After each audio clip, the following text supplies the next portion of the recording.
네, 오늘 도착한 상소문도 바로 읽어보도록 하겠습니다. 저희 종목 상담뿐만 아니라 포트 상담도 받고 있는데요.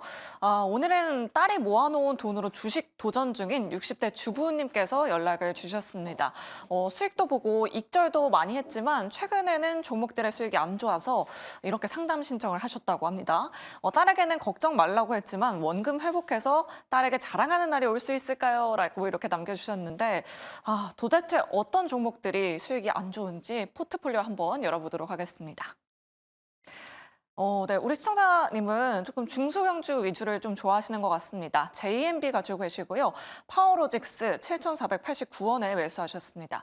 HLB 그룹주를 이렇게 많이 담고 계십니다. 생명과학과 바이오스텝 가지고 계시고요. MK전자도 비중 15%, 12,640원대에 매수하셨습니다.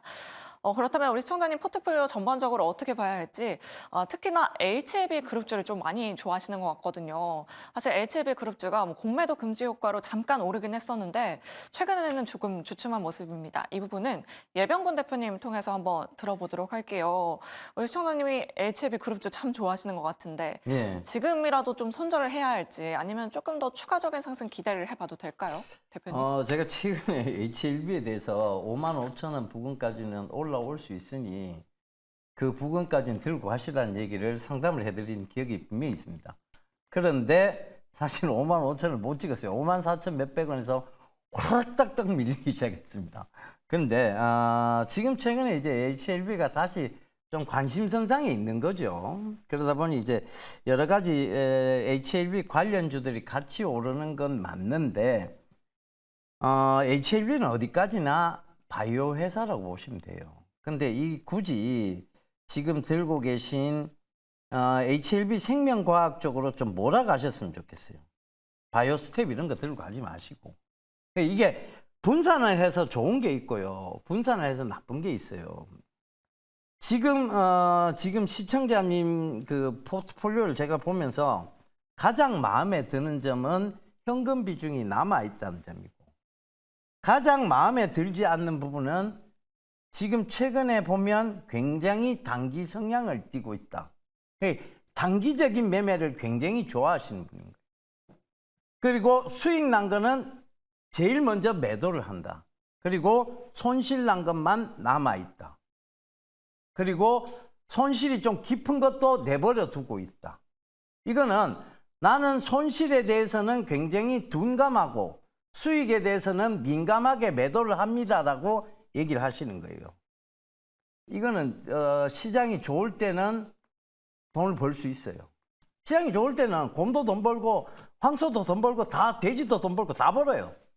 근데 시장이 안 좋을 때는 이런 계좌는 계속 손실을 봅니다.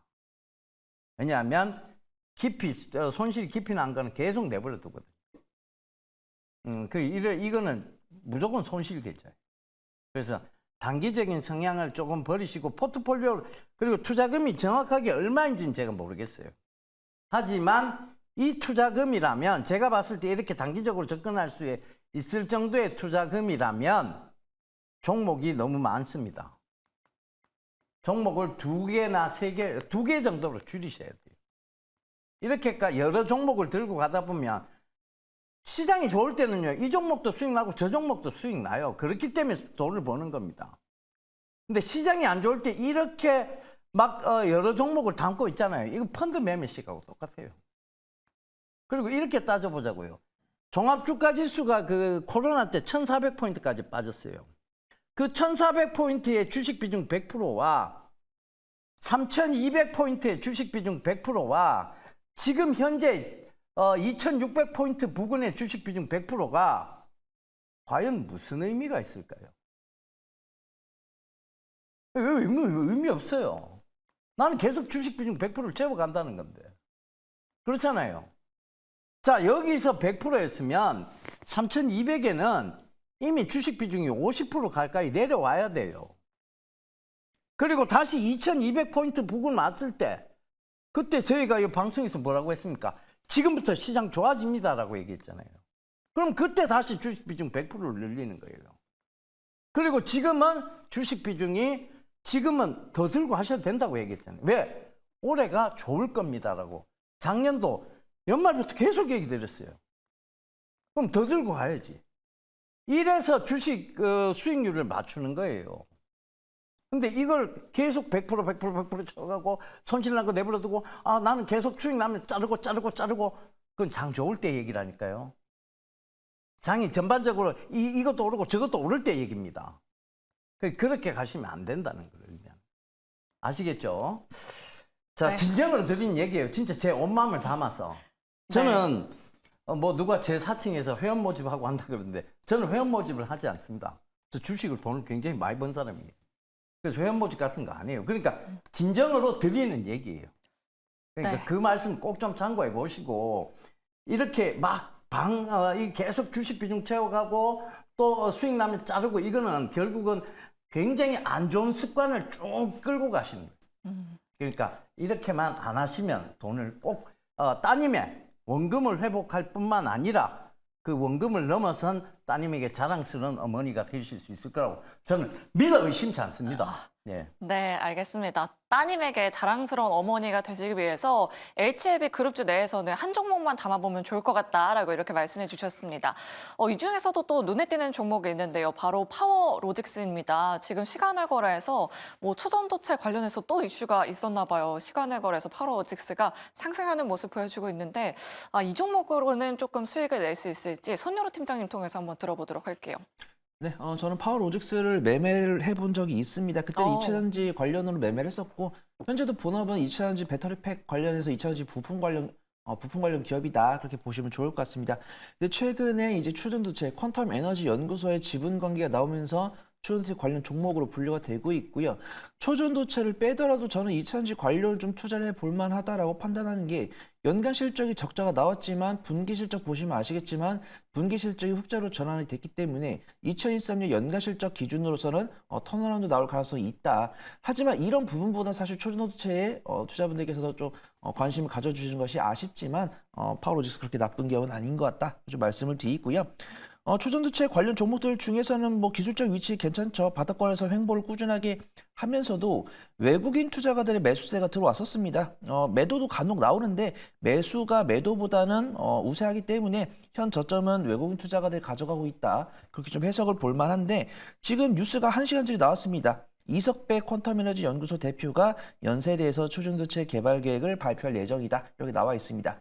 그래서 초전도체에 대해서는 나는 실적이 나오는 섹터를 하겠다라고 하시면은 뭐 안 보셔도 되는데 저는 매매할 때 어떤 실적이 나오는 기업은 비중을 좀 크게 매매하고 실적이 안 나오는 기업들은 비중을 줄이면서 리스크 관리합니다. 그래서 정말 시총이 막 500억이 안 되고 300억이 안 되고 막 적자 기업이고 이런 종목은 저는 단기 트레이딩도 못 해보겠지만 시총이 그래도 2천억이 넘어가고 있고 외국인 투자가들이 산다거나 아니면 중장기적인 보유에 문제가 없는 섹터라고 한다면 실체가 보이지 않더라도 단기 관점으로 손절가를 잡고 매매를 해볼 수 있다. 그렇게 판단을 하고 있고 파워로직스가 그런 종목이다.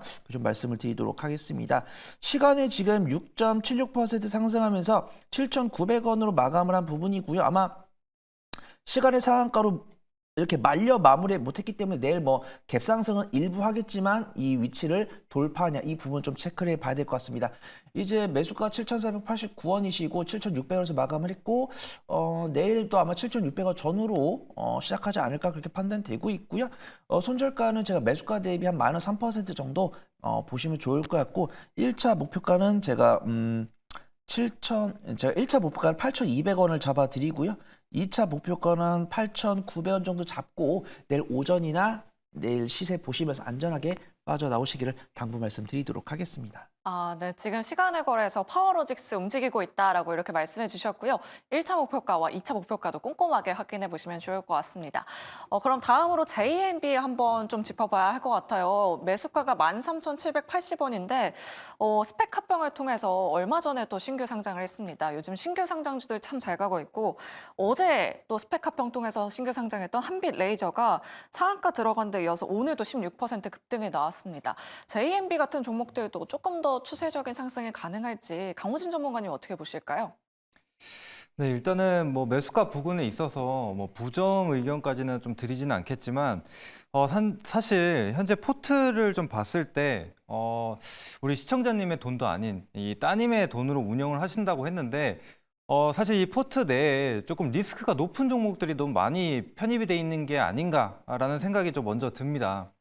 그래서 이제 그런 부분을 좀 고치셔야 될 것 같은데 이 JMB 같은 경우에도 뭐 물론 지금 최근에 신규 상장주들이 뭐 따따상도 가고 굉장히 좋은 퍼포먼스를 좀 보여주고 있는 것은 사실인데 이 JMB 같은 경우에 상장 이후에 바로 차익 실현 물량이 나오면서 조정이 나와줬고요. 근데 여기서 지켜봐야 될 게 무엇이냐면 바로 이 유통 비율입니다. 유통 비율이 15%밖에 되지 않아요. 이 스펙 합병으로 넘어오게 되면서 대부분의 물량이 이 보호예수로 잡혀져 있는 상황이라고 생각을 하시면 되는데 그만큼 굉장히 가볍게 움직이는 종목입니다. 그 얘기는 물론 상방으로도 가볍게 움직일 수 있지만 하방으로도 가볍게 움직일 수 있다라고 생각을 하셔야 돼요. 그러니까 리스크가 굉장히 높다라고 생각을 해주시면 될 것 같고요. 게다가 6개월 이후에 보호예수 물량이 풀리기 때문에 그 점은 꼭 참고를 해주셔야 될 것 같고요. 게다가 이 JMB 같은 경우에는 이 반도체 진공과 관련된 내용인데 아무래도 반도체 같은 경우에는 먼지 한 톨만 들어가도 불량이 나게 되죠. 그래서 최근에 뭐 클린룸이나 뭐 이런 진공 관련된 관련주들이 좀 많이 올랐는데 사실 JMB 같은 경우에도 물론 좋습니다. 지금 삼성전자와 20년간 해왔던 기업이긴 하지만 차라리 뭐 KN솔이나 에로티 백큐ම් 이런 좀 더 큰 종목으로 접근하는 게 맞지 않나라는 생각이 좀 들고 지금 매수가에 부담이 없으니까 상방 뭐 15,000원 수준 보시고 정리를 해주시면 될 것 같습니다. 네, 스펙합병으로 상장된 종목은 좀 변동성이 높을 수 있다라고 이렇게 말씀해 주셨습니다. 자, 오늘 저희가 준비한 상담은 여기까지입니다. 우리 시청자 여러분들 주식 걱정은 잊으시고 주말 편안하게 보내시길 바라겠습니다. 저희 방송 끝까지 함께해 주신 여러분 고맙습니다.